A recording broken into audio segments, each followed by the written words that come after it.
Hello, wonderful co-enjoyers. It is I, the rather splendid Cromwell. You might remember all those guests I had on my last video. I like it. Right, folks, I'm bringing in the big boys for the interviews. We're bringing in Havoc. We're bringing in Danny. We're bringing in Shark. We're bringing in Steph and Jeff. It's going to be fun. We're going to talk about code. We're going to figure these out. Well, I had loads of interview footage left over, enough to make a whole other video. So yeah, I got all these lovely dudes here talking company heroes, and there's plenty of topics to cover, so I'll just jump straight into it. Please introduce yourself and tell me a little bit about your Cole background. Hey, so I am Foolish Viceroy. So I'm Daniel D. I am Havoc. So I am N7 Shark. Hey everyone, Steven here. I am, I don't even know how to describe myself.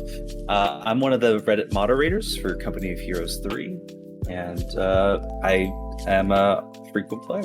Up on Co after Co2 for a little while, but came back for Co3 and I've been enjoying it a lot. I stream somewhat regularly. I put on events sometimes, and I really enjoy helping people learn the game. Made it my mission early on to reach #1 on all of the 1v1 leaderboards, which I did because I played a lot, not because I was the best.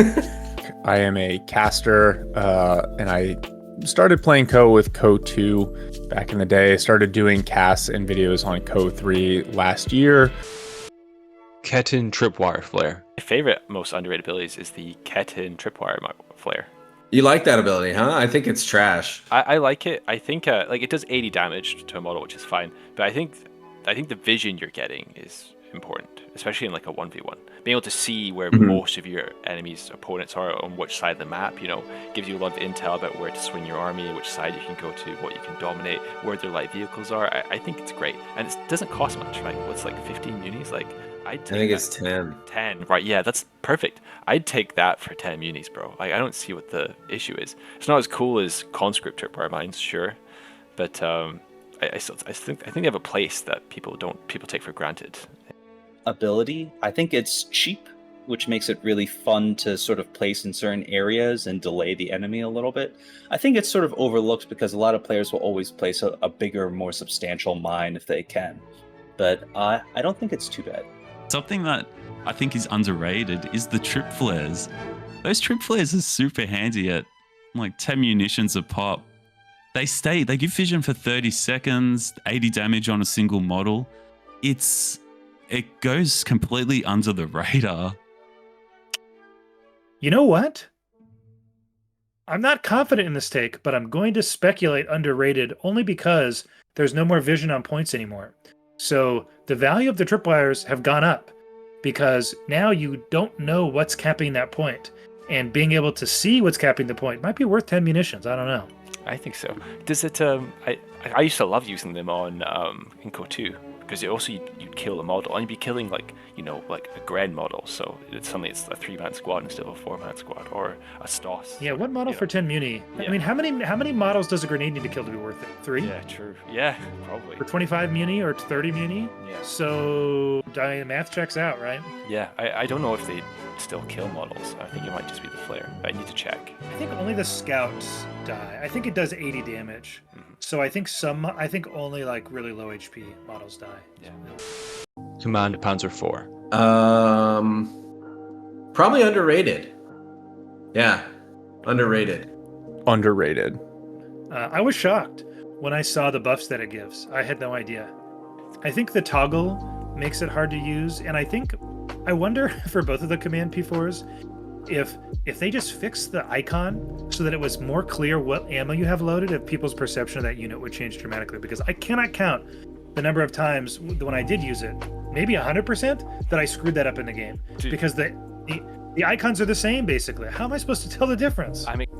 Yeah, I always have to double check it as well. I have to actually read the thing. I think they need to change the symbolism. Yeah. The switch on the high explosive to the armor piercing, it boggles my mind. I'm never sure what I'm actually on. I actually know by looking at the projectile after it's fired, and then I change it. That's how I tell. I can't tell by looking at the symbol. It's too confusing. If that current Vet 1 that it has was brought into an active ability from the get-go, and then it was supplemented with a alternative Vet 1 ability like marked vehicle, I think that would be a really nice way to go about it. Something to give synergy to infantry in that early phase of the game where there's more likely to be infantry for Wehrmacht than many vehicles.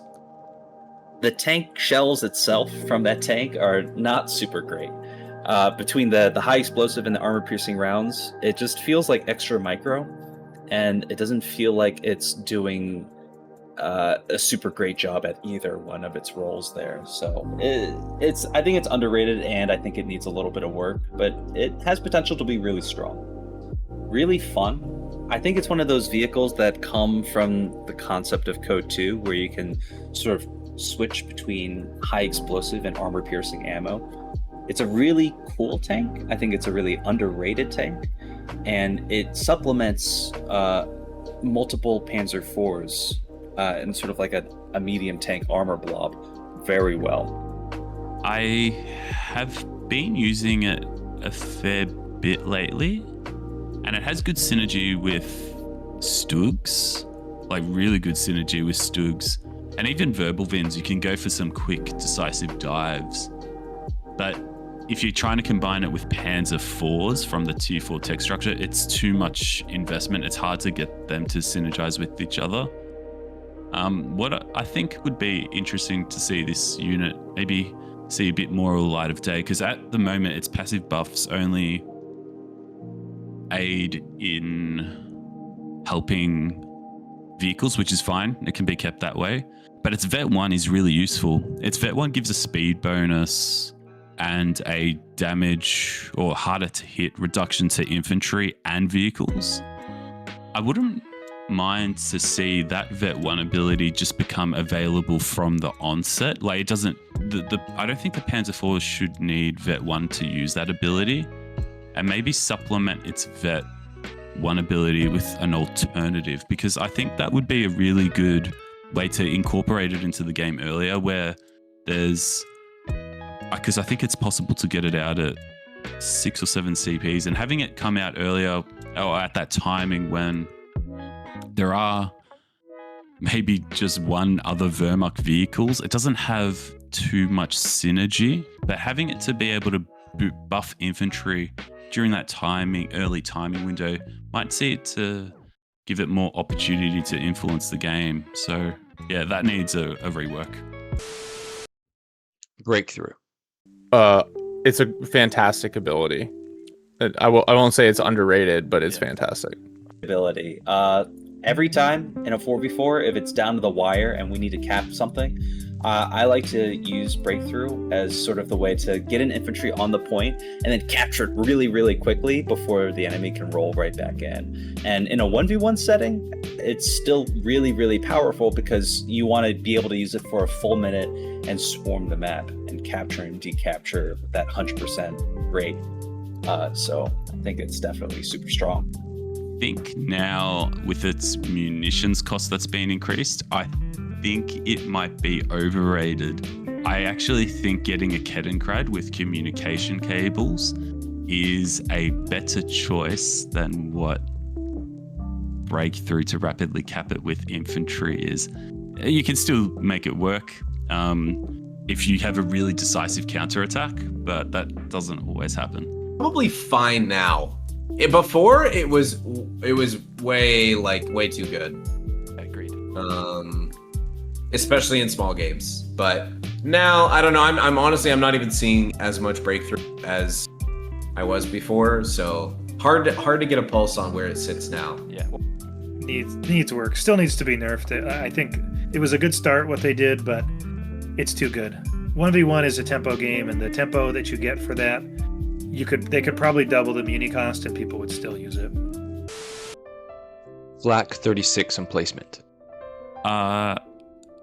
I'm not sure if this one's underrated or overrated. I think it depends on the game mode. It's really great in team games, but mobility is more important in 1v1. So that one, I think it's somewhere in between. Maybe that means it needs a rework if it's got such a big difference. But having units that are used more frequently in different game modes isn't a bad thing either. It's one of the reasons why I like COH is there's so much replayability to it. Having a game that can feel different in 1v1 and compared to team games. Gives a lot of replayability, which is a good thing. Or the FLAK 36 anti-tank gun emplacement suffers from one fatal flaw, one Achilles heel, and it is range. It is currently outranged by not only the 17-pounder that you can build from Tier 4's Brits, but it is also outranged by its analog, which is the 17-pounder emplacement buildable by Australians. So it being outranged by both of these options means that it's completely useless in the right situation. There are situations where it's very potent. You know, you can hold a line with the FLAK 36, but in 1v1, you're very much likely never going to pick it because, again, the economy bonus that's in direct competition with it, which is called infantry reserves, that's always going to be more attractive. And in team games, FLAK 36 is just likely to get hit by 10 different counters and not be able to get its money's worth. So it's in a weird spot. I think if you made the range competitive with the 17 pounders, it would be much more picked. But currently, as it is, it's suffering from that. So this one needs work for the reasons I explained earlier. For some reason, it has 70 range when the other heavy AT emplacements either have 70 or 80. And to me, it's pretty obvious that it should be brought up to be in line with those. So I would say put that in the needs work category. But otherwise, like, I think it's great. I think it's actually a much better option than reserves or Luftwaffe reserves, whatever they're called. That is quite the take. I'm happy you said that. Yeah, I know, it's a hot take. It's one of those where it's underrated, especially because it's paired against the manpower cheats. But until you're in a 4v4 with like 4 of them on the field, and then it feels oppressive. Underrated, although I'm hesitant only because I think people like Havoc has been, I think, extolling its virtues recently, and you were as well.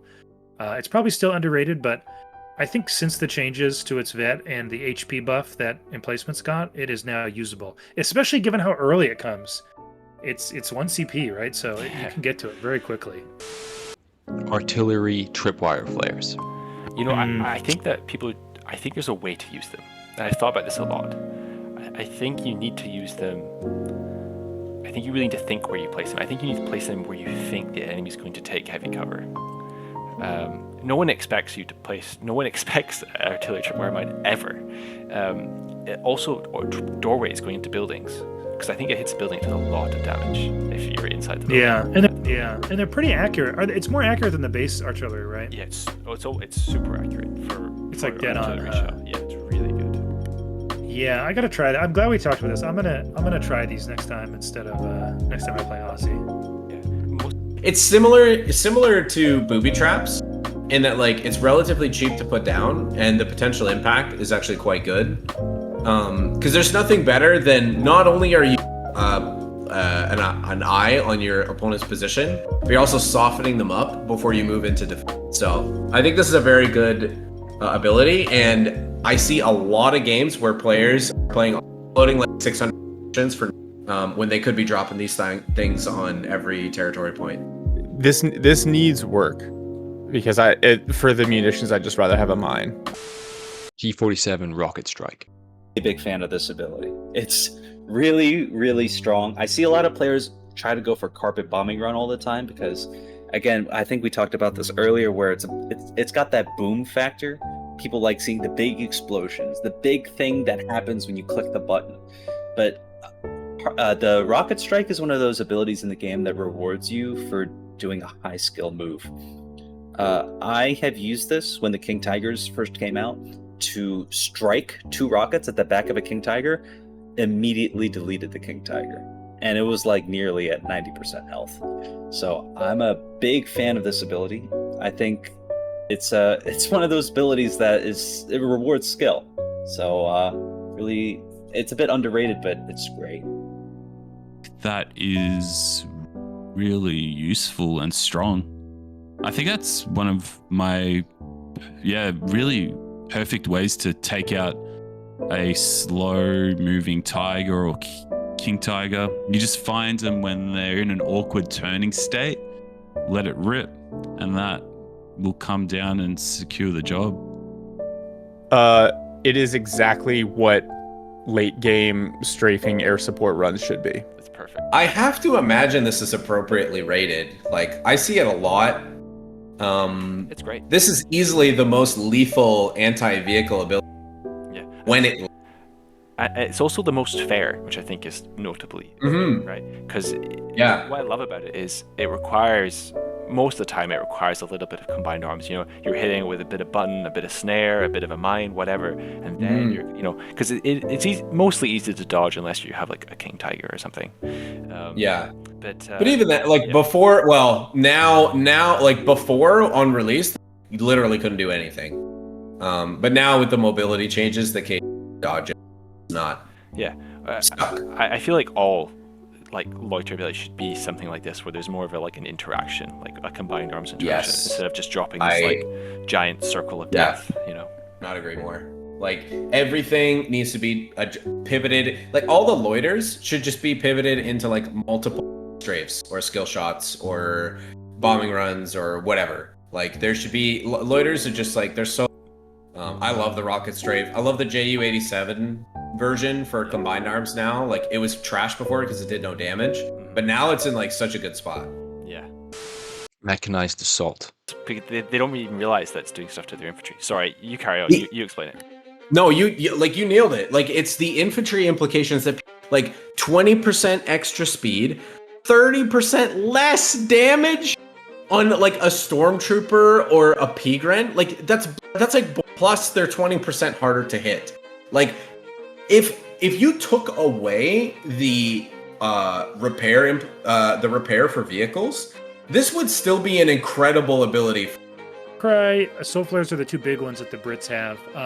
I'd include mechanized assault in that. I think everybody thinks about mech assault as like just I'm gonna repair my tanks in combat, but the heal on that or the repair on that has been pretty heavily nerfed. But what was not nerfed was the really, really good defensive buffs that the infantry get. And you take stuff like PGs or Stas, and you push with a Brumbar or P4 or whatever, or a Panther, and you pop Mech Assault, you're winning that fight every time. So it's like a loiter in that you can pretty much guarantee you're going to win that engagement. And I just don't see people use it that way. They basically only use it to dive with Panthers. And I think that's not the only way it can be used. You know what? Okay, so based on what I've seen, this is probably underrated. Because I still see a lot of people select zeroing artillery, and I actually think that ability is trash. Because the value that you get from mechanized assault for its cost is absolutely bonkers. Like, here, where is it? I gotta read it out.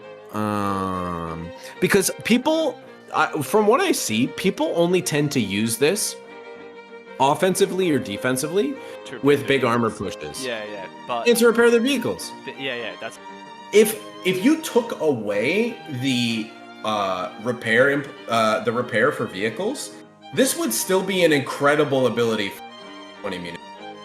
And I don't see anyone thinking about for the purposes of the infantry benefit. It's always like, oh, I'm about to fight, so I have to use mechanized. It's like, okay, yeah, but also, like, when you're making big infantry or combined arm pushes, use mechanized assault. It makes your infantry so good. It's like what I was saying about the artillery support veterancy for the American howitzer. It's borderline the same thing. If anything, it actually gives more to the German infantry that are getting the benefit from it. So this is underrated for sure. Heavy gunnery. One of the abilities that could be very strong, but it's in direct competition with machine gun camouflage. And the biggest difference between these two abilities is that once you pick machine gun camouflage, all of your machine guns get machine gun camouflage, even the ones you pick up from your enemy. Whereas with heavy gunnery, you have to pick it, and then you have to spend 30 munitions every single time you use it, and there's the cooldown.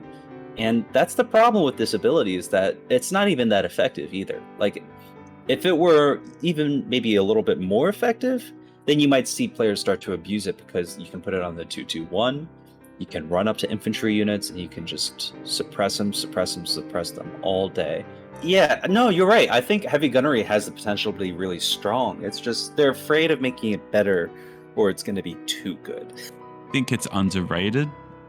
Like you said earlier, it gets outcompeted with the cloaked MG42s. But heavy gunnery, I've used it with a lot of success on a 221 scout car, just ramming it on a side of the map, suppressing a bunch of advancing riflemen, and then forcing a big retreat, bugging out of there and jumping to the other side, whilst my Kettenkrad caps that now completely free side. So it's underrated. It just, like you said, gets outcompeted. Oh, it needs to be, that needs to be reworked. We could have an entire video about what that should be on its own. Needs work.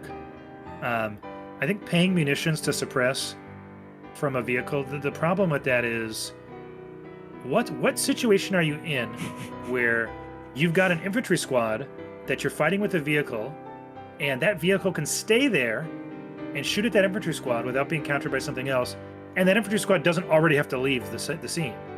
It's so rare that not that it has no use. Like, I've seen people use their Vet 3 250s to suppress stuff, but that's like a bonus, right? You're not like gonna pick that over camo MGs. So again, some of that is what it's competing with, but it maybe should either be free, be moved down the tree, and be changed to be free. I think probably they've tried it free, but at 1 CP free, it was too good. But it's the idea that you'd pay for that is just it's so niche, you know. Warcry. Warcry, when it's used well, I think is underrated. And when it doesn't work, it's overrated.